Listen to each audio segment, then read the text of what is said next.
눈치를 보는 장 초반 상황입니다. 그렇다면 절대 전략 어떻게 세울까요? 토마토 투자클럽 문서진 전문가입니다. 안녕하세요.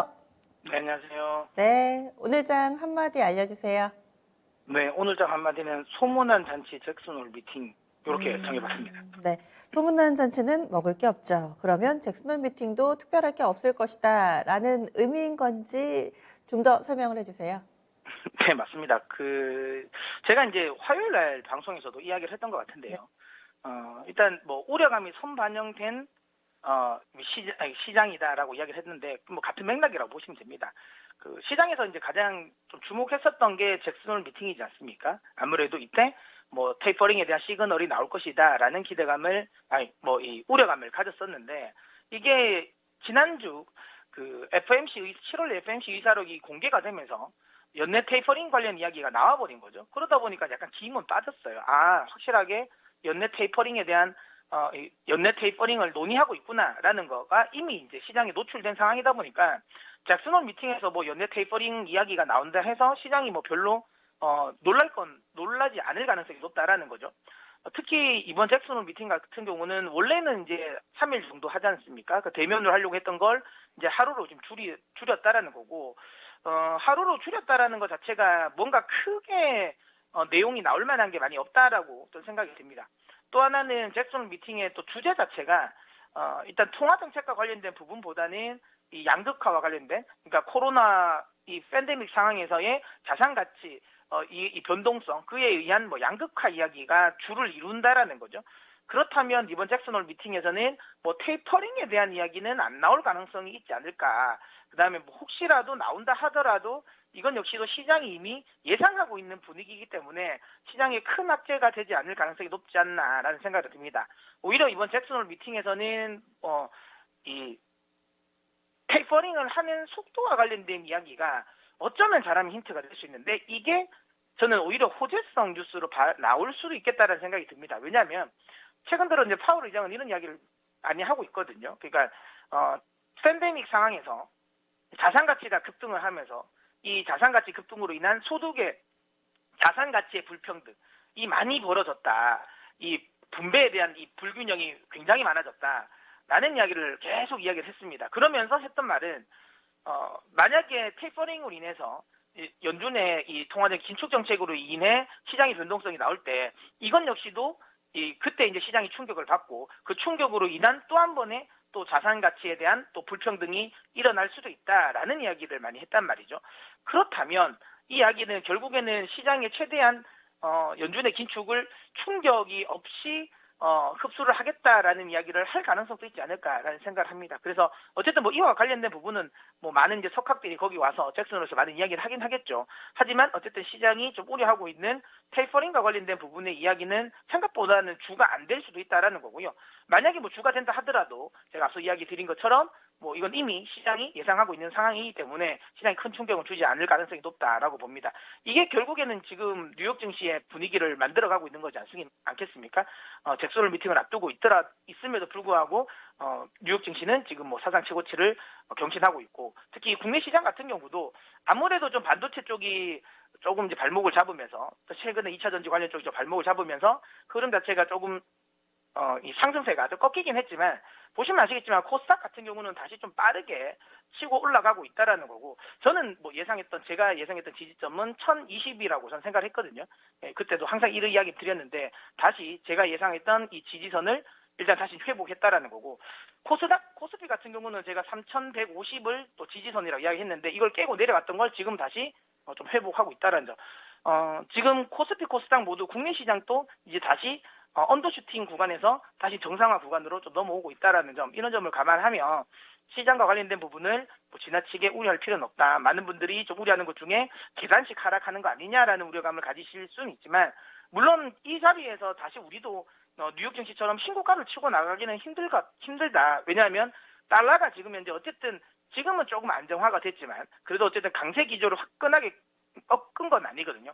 그러다 보니까 외국인들 수급이 적극적이진 않을 겁니다. 그래서 시세를 분출하는 흐름은 나오기 좀 힘들다. 그리고 최근에 뉴욕 증시 같은 경우는 이 모건 스탠리발 반도체 리스크가 지금은 거의 다 해소됐어요. 간밤에도 필라델피아 반도체 지수는 1% 가까운 상승을 했고, 특히 TSMC 같은 경우는 오히려 한 5% 가까운 상승을 하는 것처럼 확실하게 뉴욕 증시에서 반도체와 관련된 노이즈도 이제는 뉴욕 증시에서는 좀 해소가 되고 있습니다. 다만 우리랑 좀 차이가 있는 건 뉴욕 증시는 그러니까 필라델피아 반도체 지수에 포함되어 있는 것들은 대부분은 다 비메모리죠. 그러니까 비메모리와 관련된 부분의 업황은 괜찮은데 지금 문제가 되는 건 메모리 반도체 쪽이고, 그러다 보니까 이제 국내의 기업들이 반도체 기업들이 조금 힘들어지는 상황인 것 같다. 하지만 이건 역시도 제가 보기엔 좀 시간이 지나면서 풀릴 가능성이 높고, 특히 삼성전자를 필두로 해서 국내 기업들도 반도체 기업들도 조금씩 비메모리 관련 비중을 좀 높이고 있다라는 점, 이런 점을 감안하면 여전히 지금 자리에서 추세 하락을 생각하기는 어렵지 않을까라고 생각합니다. 그래서 지금 구간은 조정이 나오면 항상 이야기드리지만 적극적인 매수는 아니다. 하지만 그렇다고 해서 하방으로 공격적으로 베팅을 안 해, 인버스를, 곧버스, 흔히 말해 곧버스를 탄다거나, 이런 거는 조금 리스키한 전략이지 않을까라는 생각을 하고 있고요. 아까도 방금 이야기 드린 것처럼 시장 자체가, 9월 FOMC 회의 전까지는 시장의 방향성을 윗방향으로 계속하기는 어려울 겁니다. 박스권일 것 같기는 하거든요. 하지만 9월 FOMC 회의에서 조금은 더 명확한 통화정책 힌트가 나오면 이게 오히려 불확실성의 해소로 시장은 인식할 가능성이 높고, 그렇다면 시장은 그때 다시 연말까지 또 상승될 일을 하지 않을까, 이렇게 이야기 드리도록 하겠습니다. 잭슨홀 미팅의 파급력은 그다지 크지 않을 것이다. 어느 정도 예상됐던 시나리오에서 움직일 것이다 얘기를 해주셨는데, 금통위 결과 나왔습니다. 국내 금통위도 그럼 마찬가지로 해석을 해봐야 될지, 일단 그 부분부터 말씀을 드리면 인상했습니다. 기존의 금리 0.5%였는데 0.75%로 0.25%포인트 올렸습니다.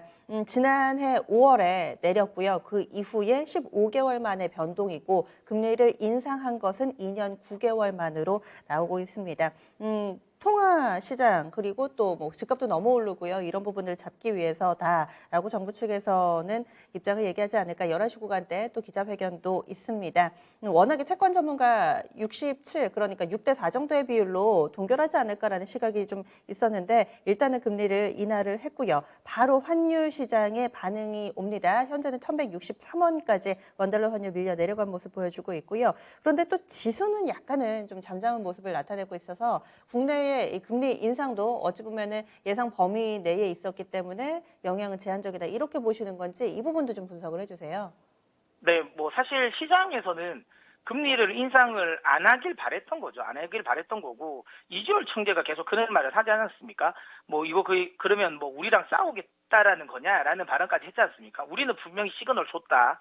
우리는 분명히 금리 인상한다고 시그널 줬다. 그러다 보니까 당연한 결과라고 보고요.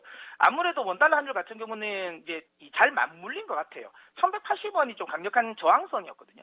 그 저항선에 맞고 내려가고 있는 과정에서 달러와도 조금은 이제 강세 흐름이 누그러졌고, 거기에 지금 금통위에서 금리 인상까지 나왔기 때문에 원달러 환율이 좀 강세로 지금 좀 전환되어 있는 모습인데, 이거는 특별한 흐름은 아니죠. 특히 국내 증시 같은 경우는 국내 쪽의 통화 정책에 민감하지가 않습니다. 상대적으로 대부분 다 이 미국 금리에 좀 더 연동을 하기 때문에 국내 쪽에는 그렇게 신경 쓰지 않아도 될 것 같다는 생각이 들고요. 다만 은행이라든지 은행, 보험, 금융 같은 거, 그다음에 건설주는 조금 영향을 받을 것 같은데요. 근데 이걸로는 또 크게 영향받을 것 같지는 않습니다. 이거 미미한 영향이라고 보고 있고요. 어쨌든 이거는 증시보다는 일반 개인 가계 대출과 관련된 부분에 조금 문제가 있을 수도 있다. 그래서 신용을 혹시라도 주식에서 신용이라든지 담보대출을 쓰신 분들 같은 경우는 조금 부담이 생기니까 여기서 개인들이 좀 청산 물량이 나올 수도 있다라고 생각이 들고요. 그다음에 아파트 대출과 관련된 부분도 있는데, 기준금리 0.25%로 올렸는데 이걸로 끝나지는 않을 것 같아요. 1%까지는 올리겠다는 의지를 보였기 때문에 이 부분 때문에 시장의 개인 수급이 조금은 좀 줄어들 수 있다라는 우려감이 있을 수는 있지만, 이게 시장이 큰 방향성을 결정하지는 않을 것 같습니다. 알겠습니다. 오늘 말씀 여기까지 듣겠습니다. 고맙습니다. 네. 네.